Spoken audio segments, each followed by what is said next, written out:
The college years, are they the best or the most stressed? Today on Carpe Diem.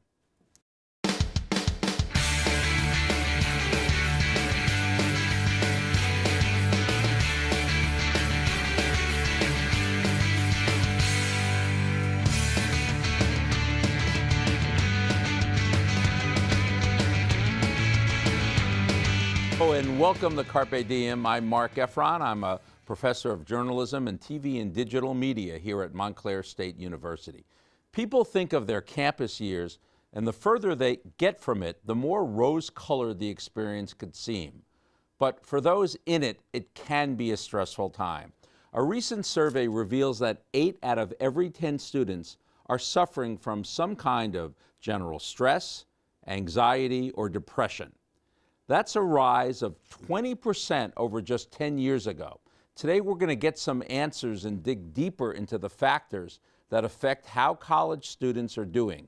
We have an expert joining us, but first we're going to meet Mike Folger and see his struggle with anxiety and depression on campus.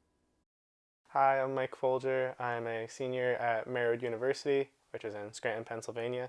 I'm a nutrition and dietetics student, and I plan to go to grad school for counseling. Freshman year was not the greatest time in my life.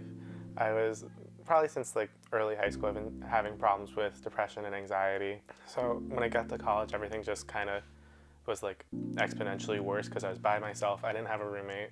So I just kind of shut myself off from the world, mainly stayed in my room.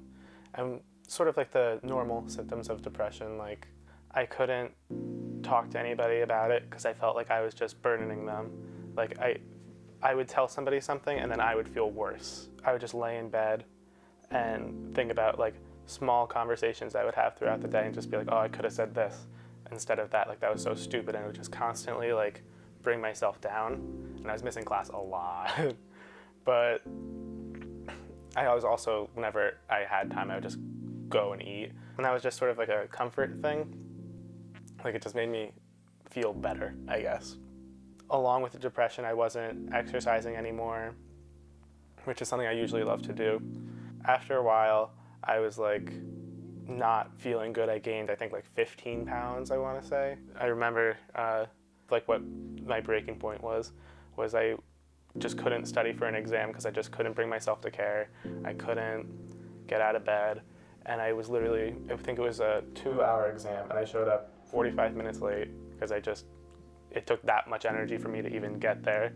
I answered 5 questions, and I started having sort of a breakdown in class, and then I had to leave. I couldn't stay, so I failed the exam, and I thought that was it. That's the end of my college career. So I was freaking out to my friends, and that's when they suggested I should probably go to the counseling center. Going to the counseling center, it's their job to listen to you, so it didn't make me feel bad about expressing how I felt. And they are trained to know how to help you, so I felt way more comfortable being open with them. So now I'm feeling a lot better, that the medicine helps so much. I have a support system at school now because I was willing to let them in.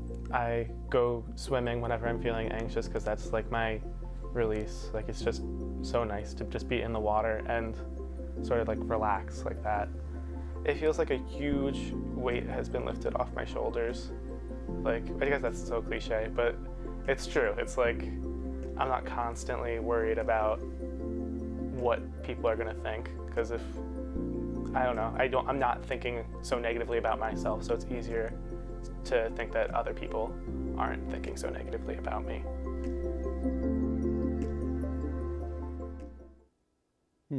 We're joined now by Dr. Maria Cascarano. She's the coordinator of health promotion here at Montclair State University. She has over 20 years of experience and oversees an award-winning education and prevention program. It's a program that addresses issues around alcohol and drug use, safe sex and sexuality, body image, stress, and sleep. Welcome, doctor. Thank you. So I understand that every case is different, and I understand that that student is not a student here, but how typical are the problems that Mike was describing? That's actually quite common in the segment that we just watched. Students sometimes come to campuses and they're often not equipped with some of the coping skills and life skills that they need to navigate through the campus. Often it's their first time living on their own, they're away from their families, and they have to take on a lot of responsibilities all at once. And they're away from their support network and system. So all of a sudden they're finding themselves without their family support, without their friend support, and they need to figure out how to get to their classes on time, do their laundry, figure out a schedule, and maintaining their finances. So these are all factors that can be very stressful for students. Has it gotten more stressful in the time you've been in higher education for these students? Yes, we've definitely seen an increase of students presenting with stress and anxiety. I think there's many factors that contribute to that. I think our world is changing and the demands on our students are different. There's also an increase of a financial burden for our students. So many of them have to subsidize or pay for their tuition and living expenses all on their own. So, I was thinking back when we were preparing for this show. When I was in college, it was in the years before cell phones, so I'd call my parents once a week. But all that stuff, real life stuff, I was pretty divorced from, and yet I could just see it from my students. It's a totally they're not only enmeshed in their lives here on campus, but they're also still enmeshed in whatever issues are going on at home. How much does that play into it? Well, I think you bring up a great point because there's that constant need to feel connected and that constant need to be available. So whether it is to family, friends back home, whatever it may be, and it also takes up time to keep up with those connections. So I think that contributes to it. And also, the research is newly emerging out there about the actual impact. But it is definitely a contributing factor to be able to shut down at night as well and to get a good night's sleep if you don't disconnect from electronics within a certain time frame. So let's talk about that. That's the other big difference, is social media. Yep.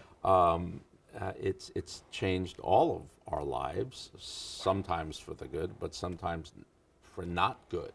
Talk to us more about what you see in your role in terms of social media. Are there any ways where it's good, and what are the ways where it's harmful? I think it's good in the sense that students or whoever is utilizing it can still maintain a connection to people that they're not able to see as often. On the flip side, I think what we present on social media isn't always what's happening in real life, and people can pick and choose what they're presenting, and it creates a competition. It can create a sense of, oh, that person is doing this, and my life is so mundane. I'm not traveling, to these exciting places. Well, my Instagram just shows me, eating a sandwich where somebody else is in Paris. Exactly, eating a sandwich. Yeah, so, eating the same sandwich, yeah. Exactly. So I think that's some of it too. And again, if they're spending the time on the social media trying to keep up or, looking at posts, it does take away from their academic studies. So what do you tell students? So, I think social media can be a good way to unwind, but I think there needs to be a limit on the time. So if they have difficulty kind of disconnecting or they get sucked into, hours and hours of social media time, I tell them to put a timer on the amount of time that they're going to actually spend on social media. Do you think they do that? No. No. Some of them may, but most don't. Yeah. It becomes a narcotic. I mean, you can't. I find that I'm way beyond those years, but if I go more than a few minutes without checking, somehow I'm missing something.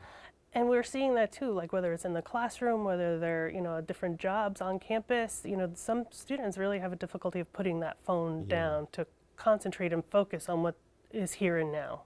What's the difference between stress and anxiety? I tend to use those words interchangeably. I think a lot of people do, but they're not the same, right? Well, stress is the mind and body's response to a situation or a threat, and anxiety is a response to that stress. So they are related. And not all stress is bad, and not all anxiety is bad. So stress can actually be helpful. It can help motivate somebody to get a project done, it could be life-saving in a threatening situation, and the same thing with anxiety. The challenge becomes if they don't manage their stress well or a prolonged long-term anxiety. And those with an anxiety disorder, those thoughts and feelings can become overwhelming.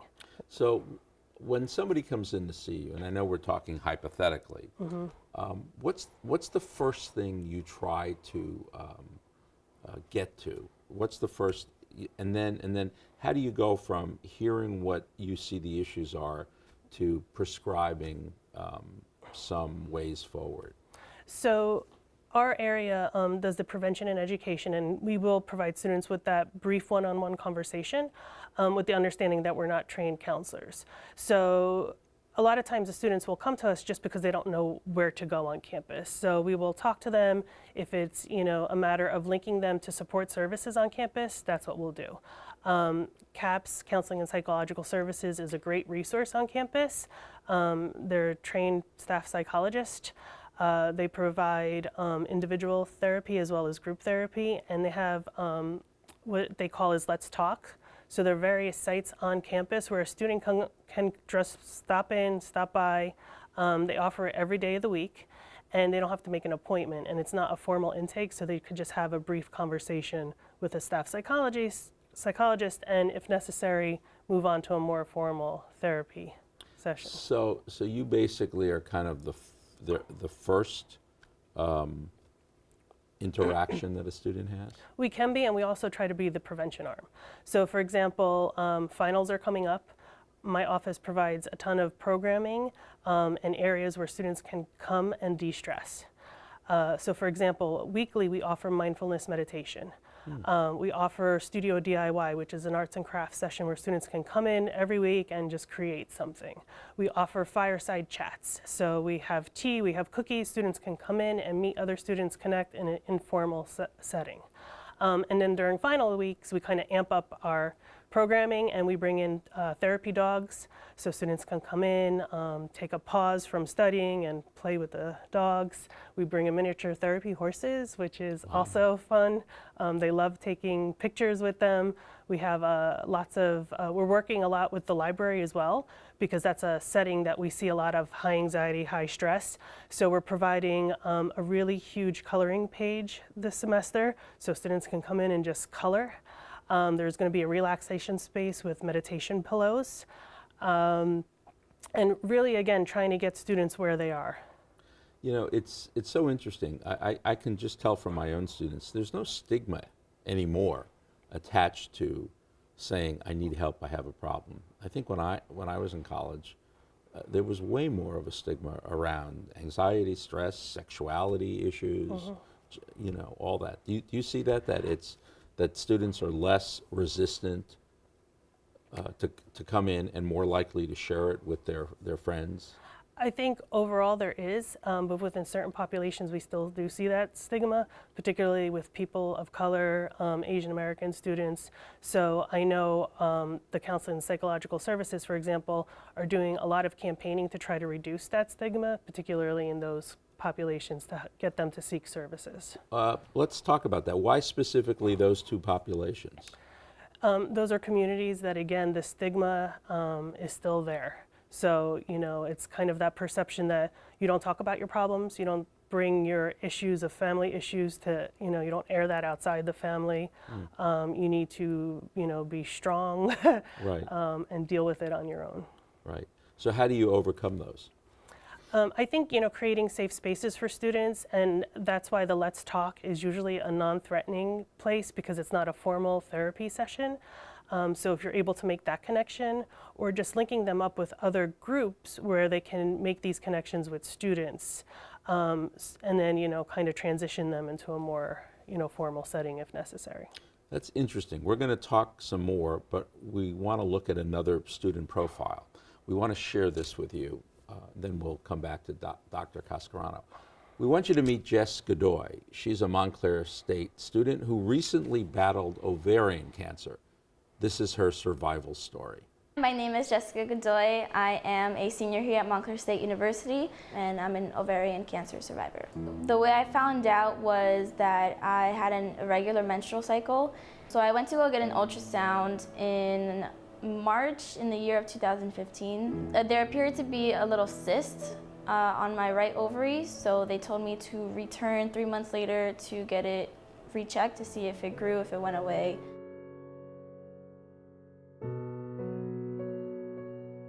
The cyst that was on my right ovary appeared to be over twice the size of what it was, which called for immediate surgery, which I had March 10th.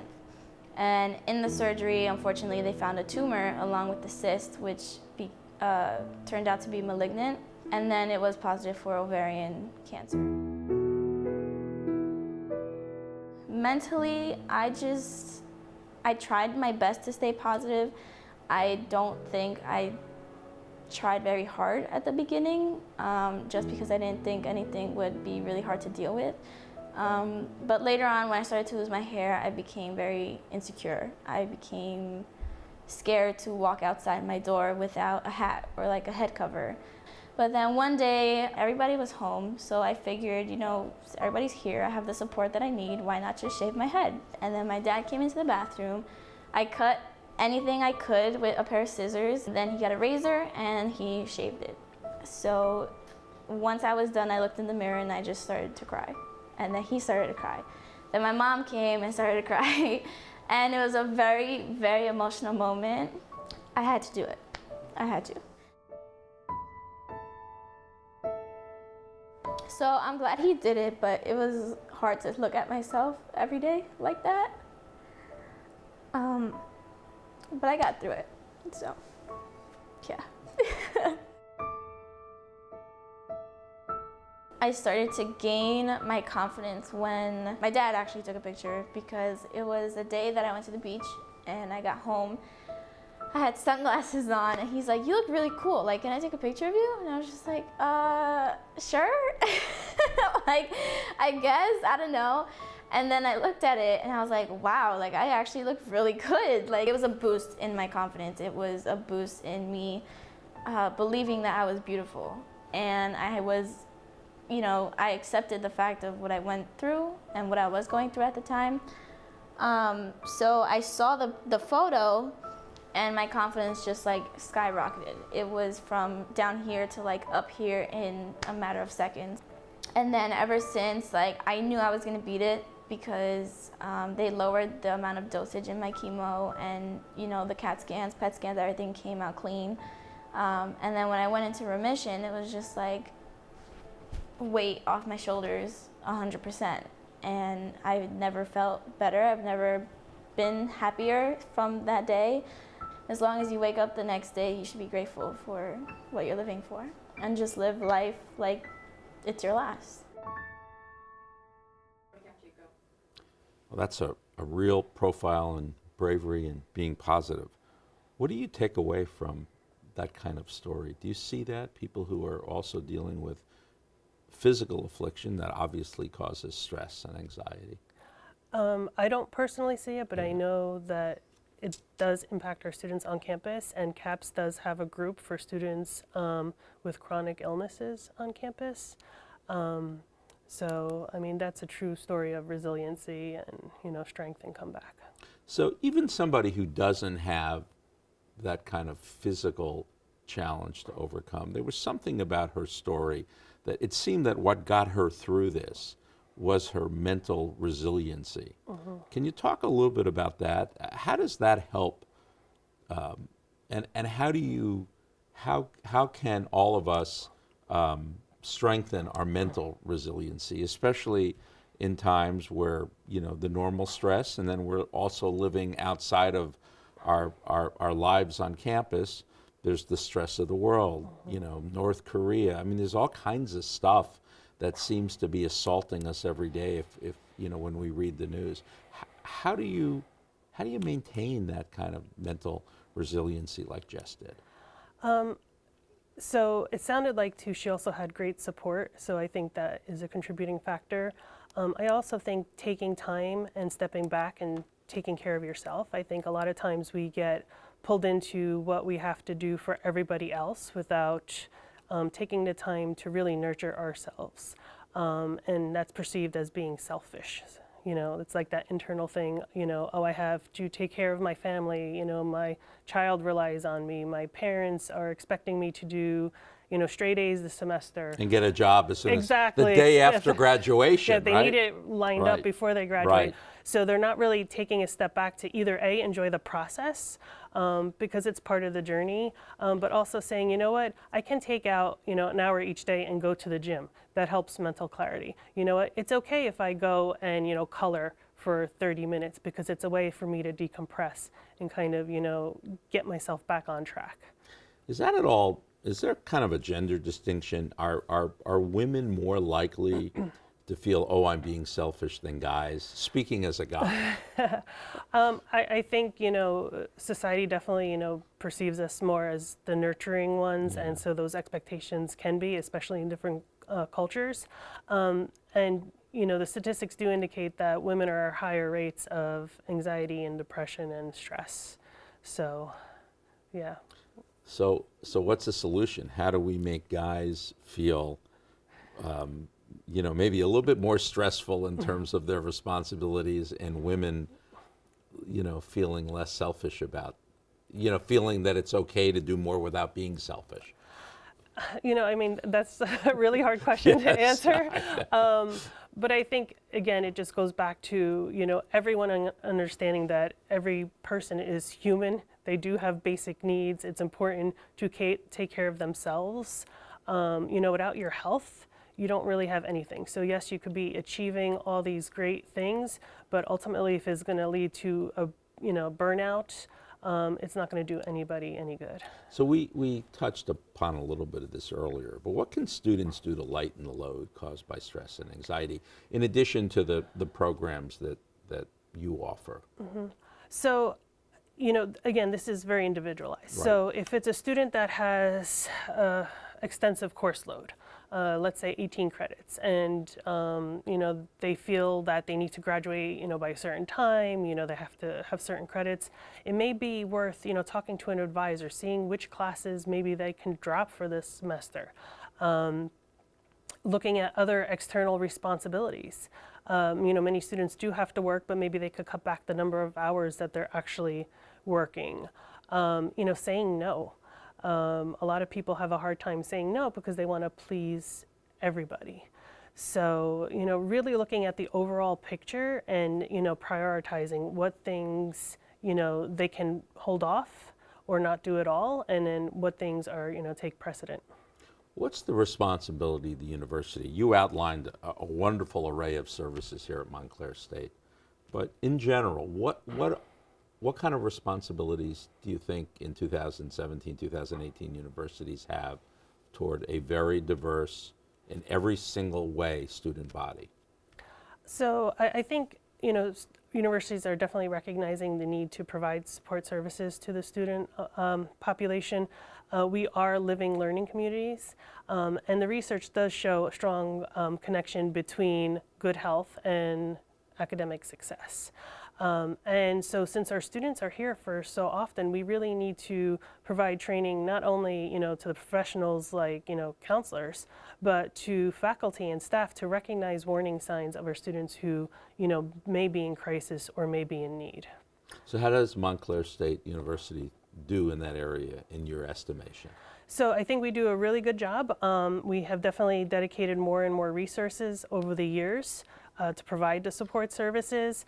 About 10 years ago, they built the new Student Recreation Center, which is a great building where students can go work out, but they also offer social opportunities, not just the traditional gym experience. So students can get connected there. Our Center for Student Involvement engages students, on the weekends. They provide, trips to Broadway shows. They have, fun other activities that they offer. And most recently, CAPS received a grant to focus on suicide prevention from the JED Foundation. So they're really looking at, how else can we train other staff on campus to help identify students who, may be showing signs and symptoms of potential mental health disorders. So if somebody gave you $3 million, here, I'm giving you $3 million, doctor, what would you do with it, other than that trip to Paris? For on-campus For purpose? yes, Okay. yes. So I would probably hire more staff. Definitely, there's 2 full-time of me, and we have student staff, and we have, a student population of over 20,000. Also, build more facilities. I think, this university is expanding so quickly, but there's still not enough space for all our students and all the services that we need to provide. And then I would also increase some of the, we have meditation once a week. I would offer it every day of the week. So, kind of increase the access to. So it would be more of what we're doing, but turbocharge it Exactly. if you had more resources. What would you say in the closing minutes to a student who is keeping his or her stress and anxiety to himself or herself, and maybe hasn't even told a roommate or talked to family if he or she lives off campus? What would you say to them in terms of why they should get help, how they should overcome the stigma? So I would, have them really think about why they feel the need to keep this to themselves. I would talk about, keeping that inside can have long-term effects as well as the short-term effects like not sleeping, difficulty concentrating. And then I would try to, again, have them start out with safer, non-threatening situations. So attend one of the weekly groups. Talk to a student. We have specially trained student volunteers. So maybe, speaking to a student one-on-one, they may be able to get to that student better than, me as a professional. So I think those are some first steps that I would take with that student. This has been a really fascinating conversation, and I really appreciate you coming and speaking to us today. Thank you, Dr. Cascarano. Thank you for having me. Thank you. And thank you for joining us for this episode of Carpe Diem. If you would like more information on today's broadcast or any of our other episodes, you can write to us at the email address on your screen, carpediem@mail.montclair.edu, or call us at 973-655-5158. For all of us here at Carpe Diem, we urge you to manage your stress, get help if you need to. I'm Mark Effron. Thanks for watching.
Read it again. Okay. But, these are people.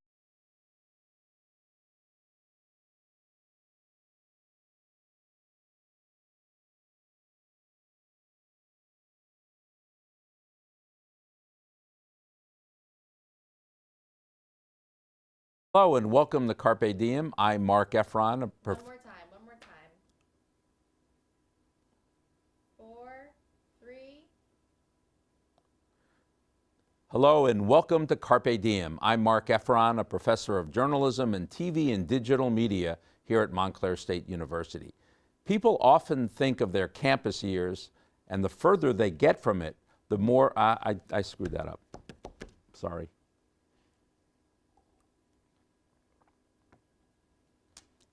Sorry about that. More smiling before we read. Sure. 4, 3. Hello and welcome to Carpe Diem. I'm Mark Effron, a professor of journalism and TV and digital media here at Montclair State University. When people think of their campus years, the further they get from it, the more rose-colored the experience could seem. But for those in it, it can be a stressful time.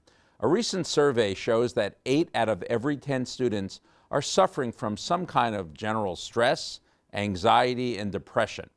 That's a rise of 20% in over just 10 years. Today, we're going to get some answers and dig deeper into the factors that affect how college students are doing. We have an expert joining us, but first, we're going to meet Mike Folger and his struggle with anxiety and depression on campus. Great, that's good. Okay, great.